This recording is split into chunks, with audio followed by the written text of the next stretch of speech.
ಹೀಗೆ ಹುಲ್ಸಾಗಿ ಬೆಳೆದಿದ್ದ ದ್ರಾಕ್ಷಿ ಗ್ರಾಹಕನ ಹೊಟ್ಟೆ ತುಂಬುವ ಬದಲು ತೋಟದಲ್ಲೇ ಕೊಳೆಯುತ್ತಿರುವುದು ಚಿಕ್ಕಬಳ್ಳಾಪುರದಲ್ಲಿಯೇ. ಚಿಕ್ಕಬಳ್ಳಾಪುರ ಜಿಲ್ಲೆಯೊಂದರಲ್ಲಿ 4,000 ಹೆಕ್ಟೇರ್ ಪ್ರದೇಶದಲ್ಲಿ ಶ್ರೀಮಂತ ಬೆಳೆ ದ್ರಾಕ್ಷಿಯನ್ನು ಬೆಳೆಯಲಾಗುತ್ತಿದೆ.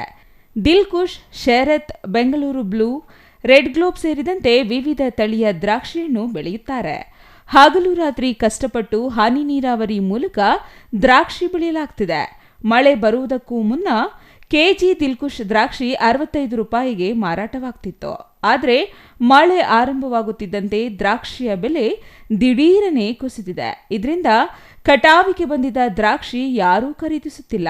ಮಳೆಯಿಂದ ಭೂಮಿಯಲ್ಲಿ ತೇವಾಂಶ ಹೆಚ್ಚಾಗಿ ದ್ರಾಕ್ಷಿ ಹಣ್ಣುಗಳು ಗೊಂಚಲಲ್ಲೇ ಕೊಳೆತು ನೆಲ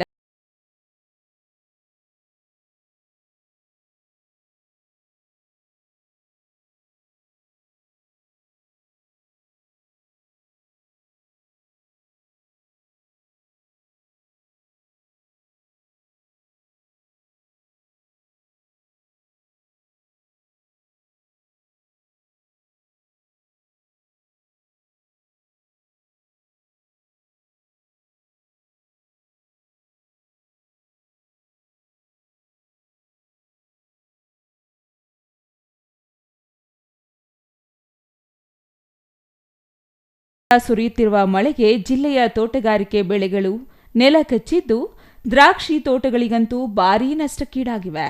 ಕುಂಬಾರನಿಗೆ ವರ್ಷ, ದೊಣ್ಣೆಗೆ ನಿಮಿಷ ಅನ್ನೋ ಹಾಗೆ ನಿರಂತರ ಮಳೆಯಿಂದ ದ್ರಾಕ್ಷಿ ಗೊಂಚಲು ತೋಟದಲ್ಲೇ ಕೊಳೆತು ಹೋಗಿವೆ.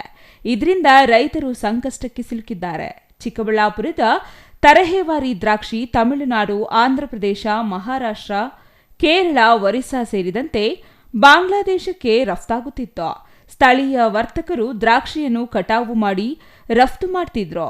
ಆದರೆ ನಿರಂತರ ಮಳೆಯಿಂದ ಹಣ್ಣುಗಳು ಅತಿಯಾದ ನೀರಿನಾಂಶದಿಂದ ರಫ್ತು ಮಾಡಲು ಸೂಕ್ತವಾಗ್ತದೆ.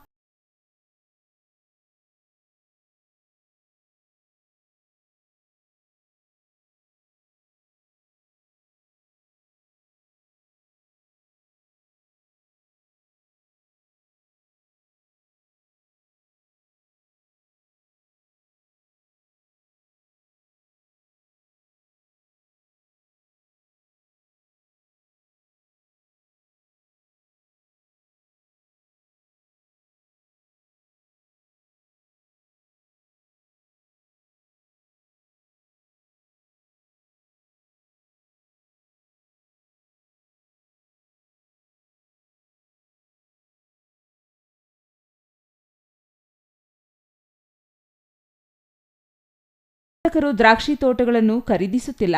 ಇದರಿಂದ ತೋಟದಲ್ಲಿ ದ್ರಾಕ್ಷಿ ಹಣ್ಣುಗಳು ಕೊಳೆತು ಗೊಬ್ಬರವಾಗ್ತಿವೆ.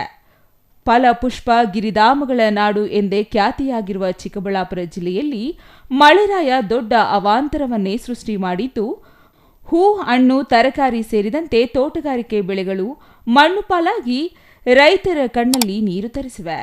Thoudanahalli Ramesh, CTV news, Chikkaballapur.